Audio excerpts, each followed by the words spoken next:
She put a pot on she hair and gone. Them a the first one out on the dam. Basket on she head, bucket in each hand, hold up on she frack, I wanna she grandson. To the market, them a go. For the morning, the day is dawning. For Crow to give the villagers a warning. Rise and shine, the birds them a sing. All animal take turn as them join in the waking. Crow, dagaba, donkey bray, horse and they even duck a quack. Crow, dagaba, donkey bray, horse and they even duck a quack. Come and hear this sweet story that tell the people about life in the country. Well, good evening and welcome to Anansi Web Education, another program right here on 107.1 FM, where we deal with matters important to you guys. And we take you back in the past and we try to discuss those issues in order not to allow these bad things that happened in the past to possibly never happen again. Mr. Granger, good night. How are you, sir? I'm fine, and thank you for having me on this program tonight. I look forward to our frequent and weekly presentations of the Anansi Web Education. And greetings to all of your viewers and listeners out there. It's great to be back. Yep, thank you so much, and good to have you back with us again this week. Hope you've had a productive week planting in your nice garden and so forth. I'm still waiting to see some photographs of your bora, okra, pepper, whatever it is. How's your garden coming along? Great. Unfortunately, because of the extended dry weather, I had to invest very heavily in two shade houses. And that has been able to save some of my tomatoes, pak chai, particularly, and cabbage. And the okras could take the sun. The okras are more sturdy, but tomatoes are delicate, and pak chai and cabbage, you need to get some shade. But it's coming along quite well, and I rely very heavily. And my wife has become, or she's always been an expert on one of my favorite dishes, stir-fried vegetables. So I keep the garden keeps me in good supply, and my wife keeps me well fed with vegetables. One of Thank these you. days, we'd like to see you in action in your garden. Maybe I never know. We want to see you out there in your garden. We want to see what it looks like. We want to see what you're planting. We want to see the okra.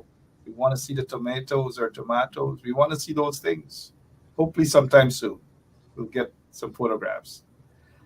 Today on Anansi Web Education, we're talking about police killings. And of course, surged during the Troubles at the start of the century under the People's Progressive Party civic administration. Under international law, it's quoted here, police officers should only ever use lethal force as a last resort. This means when such force is strictly necessary to protect themselves or others from the imminent threat of death or serious injury, and only when other options for de-escalation are insufficient. End of quote. Police killings, however, have continued over the past 40 months. Today's program, in Anansi Web Education this week, we posed the question, why do the police shoot to kill? And we seek some answers, which leads to the first question, Mr. Granger. Why have police killings continued over the past 40 months? There are several answers to that question, or there are several reasons for the continuation.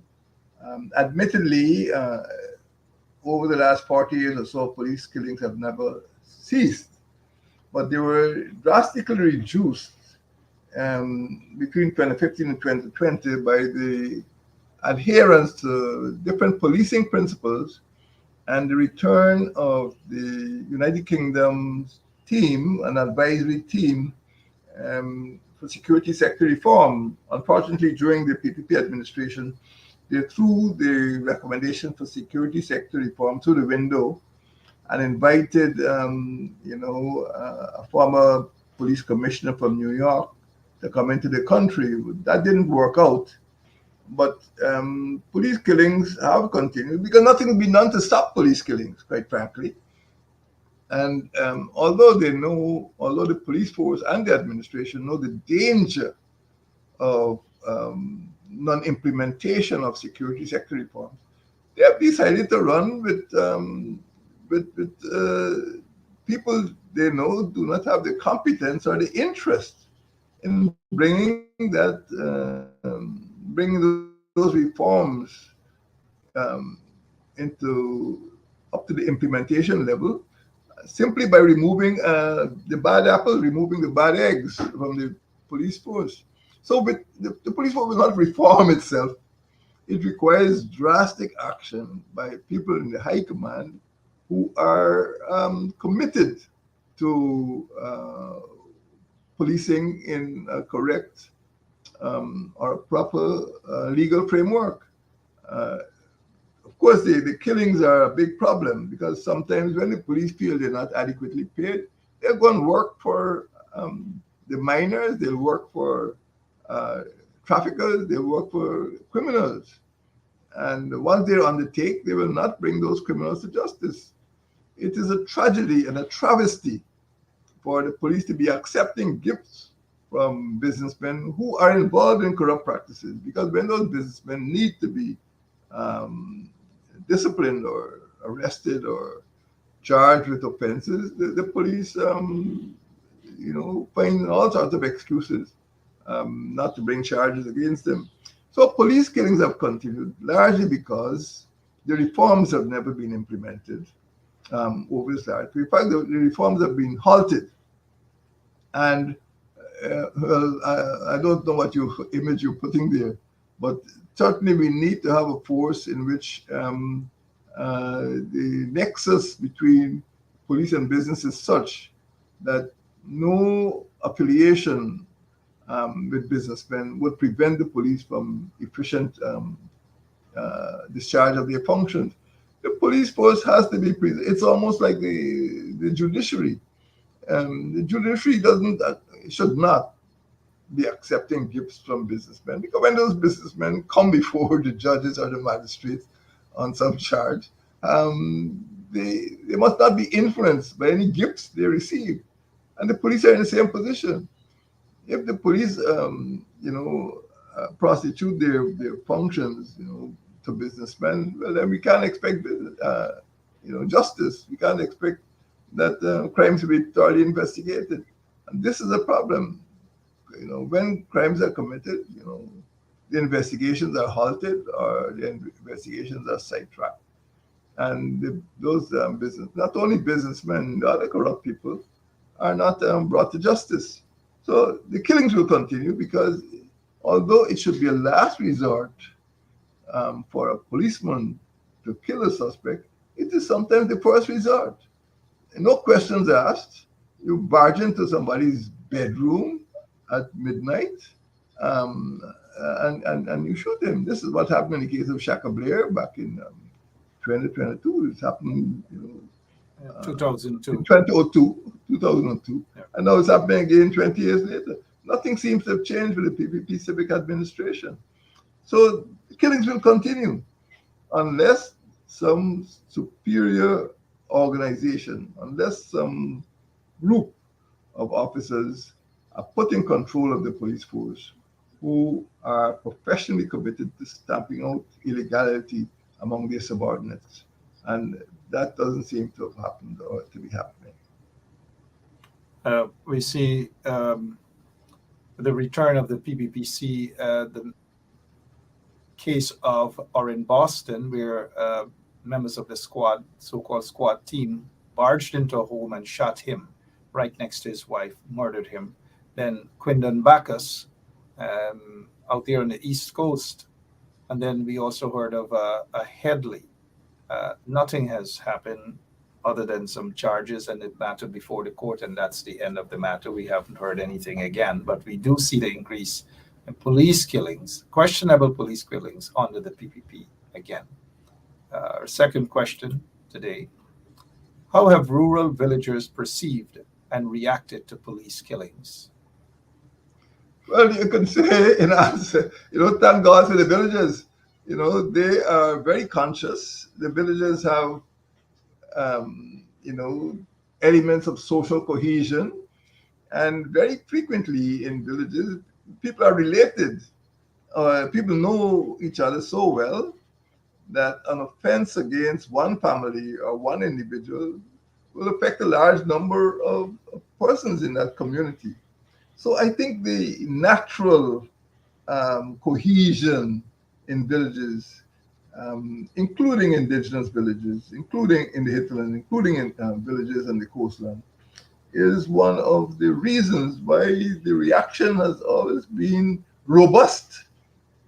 And we've seen this with both the Bacchus and the Boston killings, that the villagers just block the roads.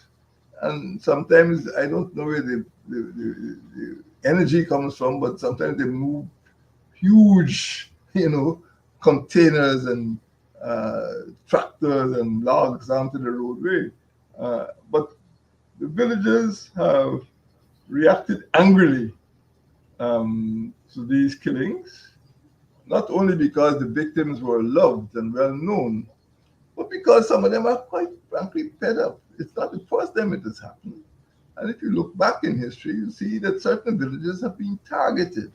And after a while, the mothers and the relatives and other persons, sometimes even the lawyers, develop a more sympathetic approach to the victims. And the fact that the police are slow or sometimes they resist investigation without those protests, it is quite likely that some of these cases would literally be ignored or swept under the carpet. And some fake story about confrontation um, will will um, will be established in the news media. There was a confrontation, and the victim pulled out some shiny object, and the policeman felt his life was in danger, and he shot him. But these shootings, even if it is necessary for a policeman to use lethal force, deadly force, it should be the last resort. It should not be the first resort. And this has been a big problem in the police force, that there's often no evidence that there was any warning, that there was any attempt to negotiate or discuss or to use other methods to arrest a suspect. And this has been one of the sources of anger among villagers, because the circumstances under which the shooting took place, the villagers never said, "Look, this man is without guilt. This man is innocent." All the villagers have been angry about is that the method of arrest has never been tried. The first resort is murder, and if we saw more policemen being brought quickly on murder charges when these shootings, I believe they'll come to a halt. But the police feel that they are batting on a good wicket, that somebody somewhere will protect them from prosecution. And this is a wrong attitude. This is what we saw during the Troubles between 2000 and 2010, and this is what we're starting to see again now from 2020. Let's hope it comes to an end soon. But the villagers, rural villages, have been the most robust in resisting police violence, and in a way, we hope that it doesn't encourage a trend of disorder, of public disorder. But in every case that we've seen within the last 40 months, the resistance to the police has been justified. I mean, of course, I would never tolerate or accept or sanction attacking innocent people, who are passing through that village. But unless something is done to call public attention to the injustice of killing one of those villagers. You never hear about it in the media. And this has happened not only in terms of use of lethal force or deadly force, it has happened in cases of protests in squatting areas on the east coast of Demerara, on the east bank of Demerara. Squatters who are simply insisting on their rights rather than speak to them through the regional chairman or through the neighborhood or municipality. Um, you see police turn out as if they're going to quell some riot. When there's no riot, they're just villagers who standing up for their rights. People have been living for years on a plot of land and they're suddenly told to move, and then you bring along equipment to bulldoze their homes. And it's so heartless, so callous. That's why people are fed up with the way the PPP administration treats these villages. And there must be a way of stopping the police killings, and there must be a way of stopping any form of governmental violence against the villages. Absolutely. Thank you so much for that, Mr. Granger. One of the things that you mentioned is where the villagers get the energy from. Some protests I saw, sorry, one woman running with an old car, one man running with a big truck, and an old truck, and all these sort of things, big tires. I'm like, where they got the strength from? But apparently they get some sort of help from above, some sort of divine help for one woman running with an old car on her shoulder to put it there on the road. I don't know. So let's go. And you're correct, though. The police force must not be able to allow themselves to be contaminated with questionable businessmen and so forth, just giving gifts and what amount to bribes. Because when it comes time to charge those businessmen with a crime, they're not going to be able to do it.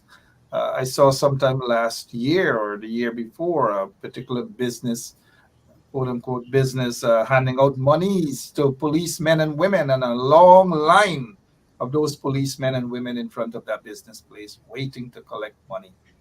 It shouldn't happen. It shouldn't. It is unacceptable, not just for the police force, but for the judiciary. They should not be collecting gifts from these businessmen, especially questionable businessmen as well.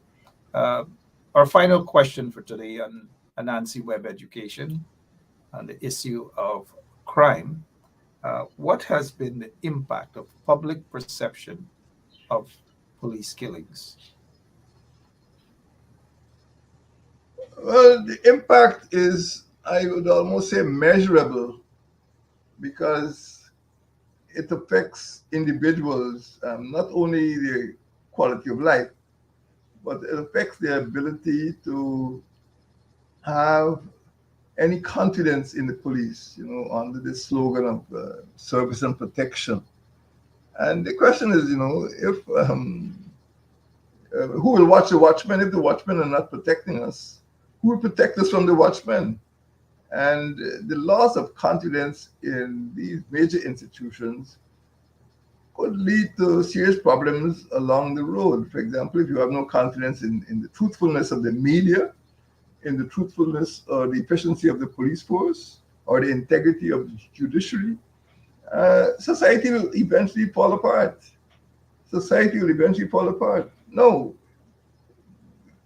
at the personal level, every citizen wants to enjoy peace and safety.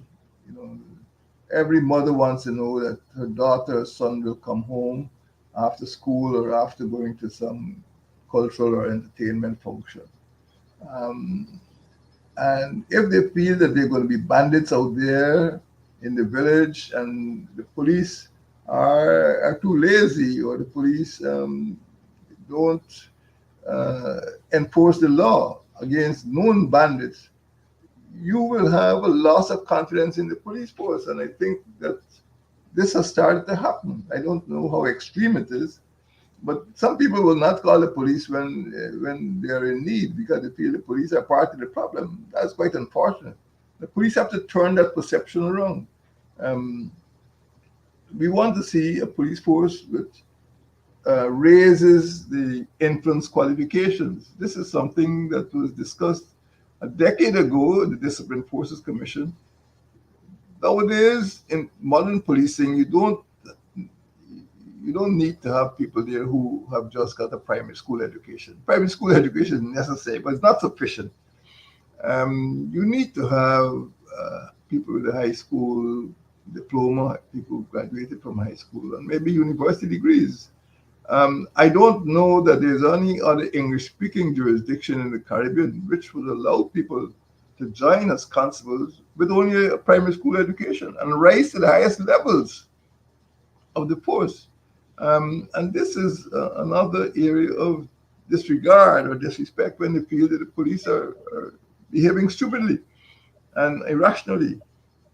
Um, there needs to be some credence paid to uh, what I would call the public views about policing. And community policing is meant to be the means by which a police commander in any division is able to sit down with their communities or neighborhoods and discuss the problems and solve those problems. What has happened now is that the PPP some years ago tried to convert community policing into community vigilantes. So they started to equip these vigilantes with handcuffs and batons and weapons and SUVs. That is not the way to conduct community policing. You conduct community policing by getting the commander to go into the community and to solve the problems which are identified by the community.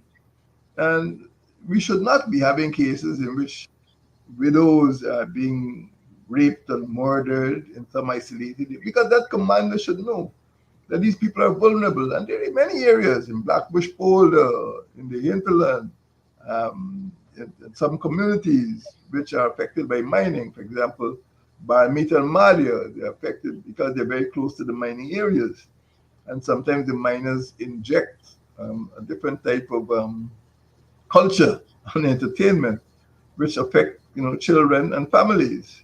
Maybe excessive alcohol consumption and other forms of behavior which lower the cultural level in those communities. So you need to have a new approach to community policing and neighborhood policing. Right now, we just don't want people with batons standing up whenever there's a parade or the visit of some dictionary, visionary, some diplomat or some high-level official.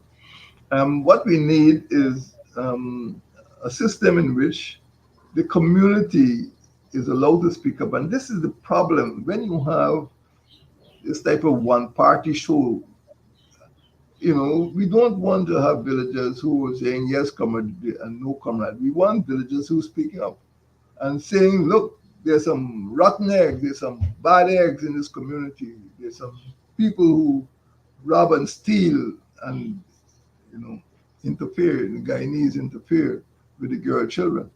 And policing should be directed to making communities safe, not in just giving people, blue polo shirts and handcuffs. That's not community policing. That's vigilantism.